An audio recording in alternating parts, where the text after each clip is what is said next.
nakikita po ninyo na arko ng pagkakaibigan ng Pilipino-Chino. Yan po na gusali na may sinyo ng mga agila ay ang pangunahing gusali na kung saan ay nagtrabaho bilang ordinaryong clerk ang ating naging Pangulo si Manuel L. Quezon. At dito rin po sa Pook ng Santa Cruz ay isinilang ang ating makata ng puso na si Jose Maria Corazon de Jesus.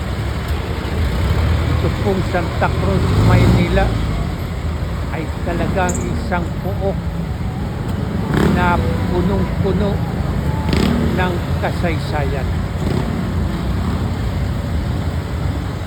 Atin pong tingnan ngayon ang gusaling ito. At bago po yan naging gusali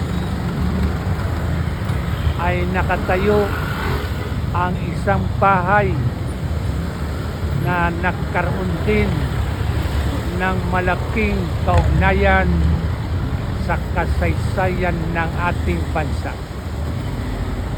At lapitan po natin ang landmark. Lalapitan po natin.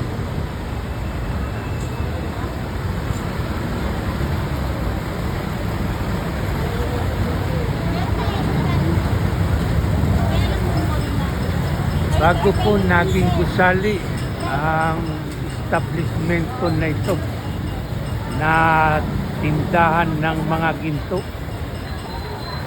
at ayon po sa landmark, yan po,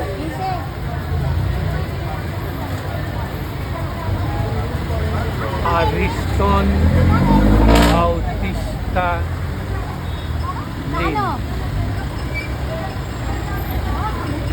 Ating pong pasadahan ito. Yan.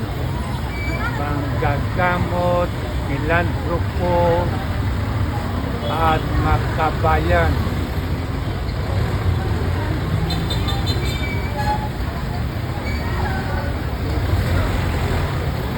Yan po ang landmark tungkol kay Ariston Bautista Lane. Dito po sa Pook na ito siya isinila. At siya po ay isang filantropo na manggagamot. Yang nagbalangkas ng orihinal na mga reseta para sa panggagamot ng ketong, cholera at tisis. Tisis po yung titis sa ngayon. Natutuyo ang ating katawan.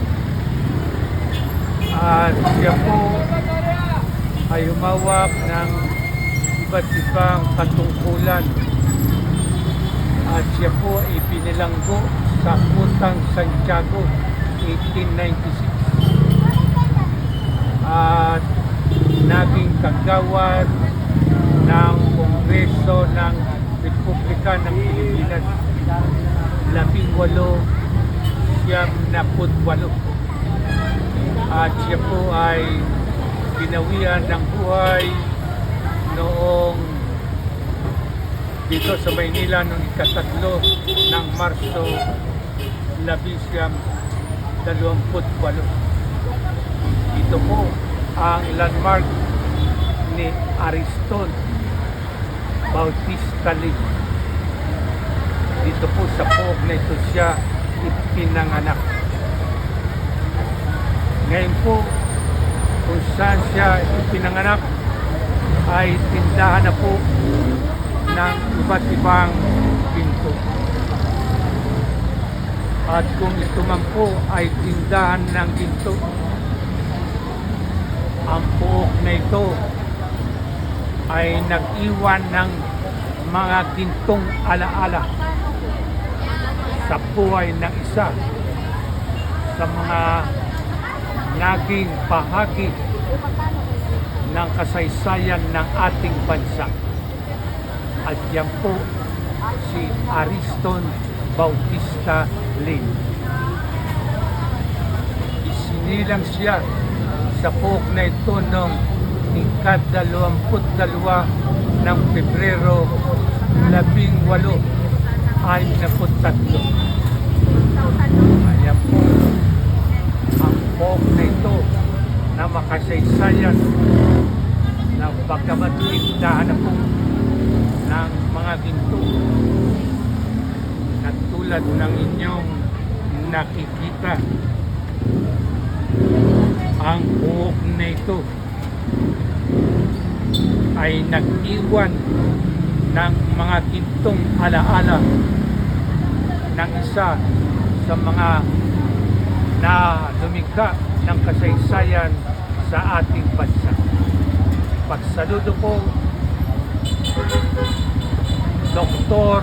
Ariston Bautista Lim.